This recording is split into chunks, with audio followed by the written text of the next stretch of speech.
ಅತಿ ಚಳಿ ಬಂದಾಗ ಮನುಷ್ಯರು ಪ್ರಾಣಿಗಳು ನಡುಗೋದನ್ನ ನೀವು ನೋಡಿದ್ದೇವೆ. ಹಾಗೆಯೇ ದೊಡ್ಡ ದೊಡ್ಡ ಭೂಕಂಪಗಳು ಉಂಟಾದಾಗ ಭೂಮಿಯಲ್ಲಿ ಕಂಪನ ಉಂಟಾಗಿ ಚಿಕ್ಕ ಪುಟ್ಟ ಮನೆಗಳೊಂದಿಗೆ ದೊಡ್ಡ ದೊಡ್ಡ ಮನೆಗಳು ಕೂಡ ನಡುಗುತ್ತವೆ. ಆದರೆ ಇಲ್ಲೊಂದು ವಿಚಿತ್ರ ಮನೆ ಇದೆ.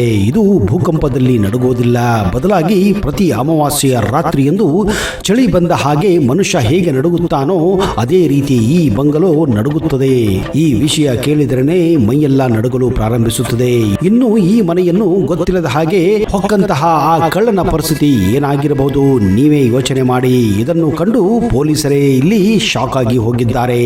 ಅಷ್ಟಕ್ಕೂ ಈ ಭೂತ ಬಂಗಲೆ ಇರೋದು ಎಲ್ಲಿ, ಅಲ್ಲಿ ನಡೆದಿದ್ದೇನು, ಪೊಲೀಸರು ಯಾಕೆ ಗಾಬರಿಯಾಗಿದ್ದು, ಈ ಎಲ್ಲ ವಿಚಾರವನ್ನ ಇವತ್ತಿನ ಈ ವಿಡಿಯೋದಲ್ಲಿ ನಿಮ್ಮ ಮುಂದೆ ಪ್ರಸ್ತುತಪಡಿಸ್ತಾ ಇದ್ದೀನಿ. ಅದಕ್ಕಿಂತ ಮೊದಲು ನೀವು ನಮ್ಮ ಚಾನೆಲ್ಗೆ ಹೊಸಬರಾಗಿದ್ದರೆ ದಯವಿಟ್ಟು ಈಗಲೇ ಸಬ್ಸ್ಕ್ರೈಬ್ ಮಾಡಿ, ಜೊತೆಗೆ ಬೆಲ್ ಐಕನ್ ಕೂಡ ಪ್ರೆಸ್ ಮಾಡಿ.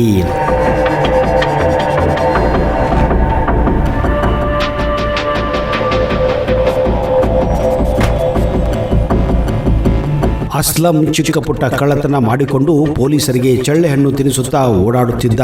ಅದು ಸೆಪ್ಟೆಂಬರ್ 14ನೇ ತಾರೀಕು ಅಂದು ಚಿನ್ನದ ಅಂಗಡಿಯಲ್ಲಿ ಕಳ್ಳತನ ಮಾಡಿ ಆ ರಾತ್ರಿ ಪರಾರಿಯಾಗಿದ್ದ. ಅದು ಸಿಸಿಟಿವಿ ಕ್ಯಾಮೆರಾದಲ್ಲಿ ಸೆರೆಯಾಗಿ ಹೋಗಿತ್ತು. ಸಿಸಿಟಿವಿ ಫುಟೇಜ್ ಅನ್ನು ಬಳಸಿಕೊಂಡು ಪೊಲೀಸರು ಅಸ್ಲಮನನ್ನು ಹುಡುಕಲು ಪ್ರಾರಂಭಿಸಿದ್ದಾರೆ.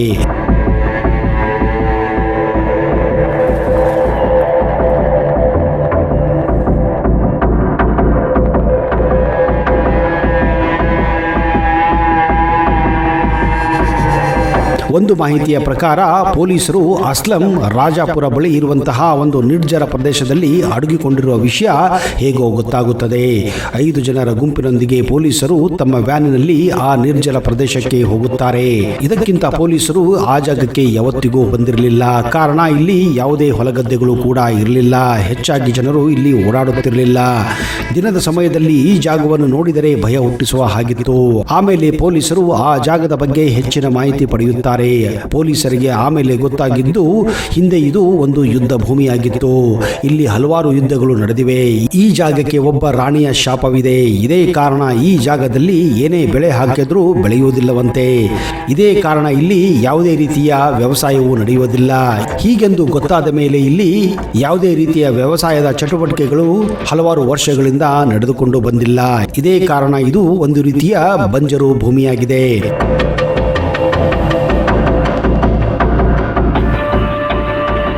ಪೊಲೀಸರು ಹೇಗೋ ಮಾಡಿ ಅಸ್ಲಂ ಇರುವ ಜಾಗ ಕೇವಲ ಇನ್ನೂ ಅರ್ಧ ಕಿಲೋಮೀಟರ್ ದೂರ ಇದೆ ಎಂದು ಗೊತ್ತಾಗುತ್ತದೆ. ಅದು ಸೂರ್ಯಾಸ್ತದ ಸಮಯ. ನಿಜಕ್ಕೂ ಆ ಪೊಲೀಸರಲ್ಲಿ ನಡುಕವನ್ನು ಉಂಟು ಮಾಡಿತ್ತು. ಇಂಥ ಒಂದು ಪ್ರದೇಶದಲ್ಲಿ ಅಸ್ಲಂ ಅದೇಗೆ ತಪ್ಪಿಸಿಕೊಂಡು ಬಂದಿದ್ದಾನೆ, ಯಾರಾದರೂ ತಮ್ಮನ್ನ ಮೂರ್ಖ ಮಾಡಲು ಈ ರೀತಿಯ ಲೀಡನ್ನು ಕೊಟ್ಟಿದ್ದಾರೋ ಅಥವಾ ಮಾಹಿತಿಯನ್ನು ಕೊಟ್ಟಿದ್ದಾರೋ ಅನ್ನೋ ಮಟ್ಟಿಗೆ ಅವರಿಗೆ ಹೆದರಿಕೆ ಆಗುತ್ತದೆ. ಆದರೂ ಧೈರ್ಯ ಮಾಡಿ ಇನ್ಸ್ಪೆಕ್ಟರ್ ರಾಜೇಂದರ್ ತನ್ನ ಸಹೋದ್ಯೋಗಿಗಳೊಂದಿಗೆ ಆ ಜಾಗವನ್ನು ತಲುಪುತ್ತಾನೆ.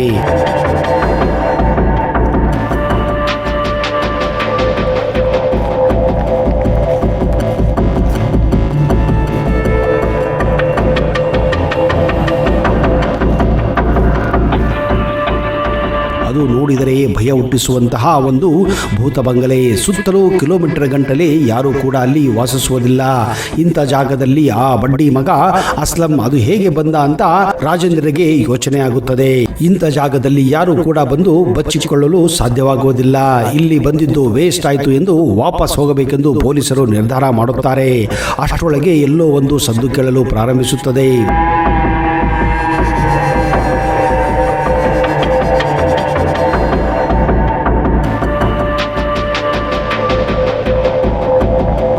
ಭೂಮಿ ಕಂಪನವಾದ ಹಾಗೆ ಅನಿಸುತ್ತದೆ. ಪೊಲೀಸ್ ಸಿಬ್ಬಂದಿ ನಿಜಕ್ಕೂ ಗಾಬರಿಯಾಗಿದ್ದರು. ಅಷ್ಟರೊಳಗೆ ಆ ಬಂಗಲೆಯಿಂದ ಒಬ್ಬ ವ್ಯಕ್ತಿ ಜೋರಾಗಿ ಕಿರುಚುತ್ತಾ ಹೊರಗೆ ಬರುತ್ತಾನೆ. ಅವನು ಬೇರೆ ಯಾರೂ ಅಲ್ಲ, ಕಳ್ಳತನ ಮಾಡಿ ಪರಾರಿಯಾಗಿದ್ದ ಅಸ್ಲಂ. ಟಾರ್ಚ್ ಬಿಟ್ಟು ನೋಡಿದಾಗ ಅವನೇ ಆಗಿದ್ದ. ಪೊಲೀಸರು ಅವನನ್ನ ಗಬಕ್ಕಂತ ಹಿಡಿದು ತಮ್ಮ ವ್ಯಾನಿನೊಳಗೆ ಹಾಕುತ್ತಾರೆ.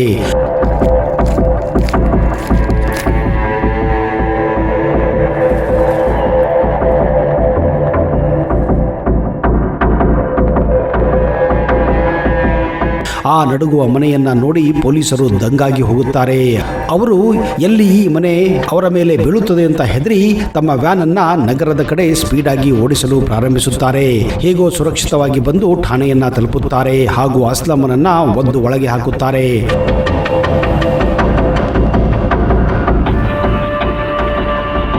ಮರುದಿನ ಪೊಲೀಸ್ ಇನ್ಸ್ಪೆಕ್ಟರ್ ರಾಜೇಂದರ್ ಹಾಗೂ ಇಬ್ಬರು ಸಿಬ್ಬಂದಿಗಳು ಆ ಬಂಗಲೆ ಬಗ್ಗೆ ವಿಚಾರಿಸಲು ಹತ್ತಿರದ ಹಳ್ಳಿಗೆ ಹೋಗಿ ಕೇಳಿದಾಗ ಆಮೇಲೆ ಗೊತ್ತಾಗಿದ್ದು 200 ವರ್ಷಗಳ ಹಿಂದೆ ಇದೇ ಬಂಗಲೆಯಲ್ಲಿ ಆ ಸ್ಥಳೀಯ ರಾಣಿಯನ್ನ ವೈರಿ ಸೈನಿಕರು ಕೊಂದು ಹಾಕಿದ್ದರು. ಅಂದಿನಿಂದ ಆ ರಾಣಿಯ ಆತ್ಮ ಇಲ್ಲೇ ಓಡಾಡುತ್ತಿದೆಯಂತೆ ಹಾಗೂ ಪ್ರತಿ ಅಮಾವಾಸ್ಯೆ ಅವಳು ಅಲ್ಲಿ ಬಂದು ತನ್ನ ಶಕ್ತಿಯನ್ನ ತೋರಿಸುತ್ತಾಳೆ. ಇದೇ ಕಾರಣ ಈ ಬಂಗಲೆ ಅಮಾವಾಸ್ಯೆಗಳೆಂದು ನಡುಗುತ್ತದೆ ಎಂದು ಅಲ್ಲಿನ ಸ್ಥಳೀಯರು ಹೇಳಿದ್ದಾರೆ.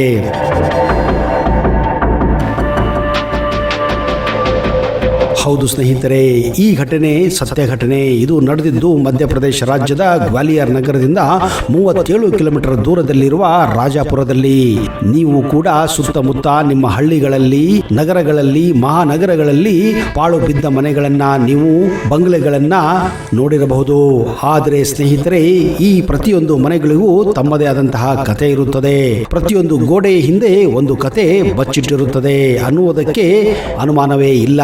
ಇದಕ್ಕೆ ಕಾರಣ ಈ ಒಂದು ಘಟನೆಯನ್ನು ನೋಡಿದರೆ ಪ್ರತಿಯೊಂದು ಪಾಳು ಬಿದ್ದ ಮನೆಗೂ ಒಂದು ಕತೆ ಇದೆ ಎಂದು ಗೊತ್ತಾಗುತ್ತದೆ. ಆ ಮನೆಯನ್ನು ಹೊಕ್ಕಾಗಲೇ ಅದರ ನಿಜವಾದ ಅಸಲಿಯತ್ತು ಗೊತ್ತಾಗುತ್ತದೆ ಅನ್ನುವುದಕ್ಕೆ ಇಂತಹ ಮನೆಗಳು ಸಾಕ್ಷಿಯಾಗಿವೆ.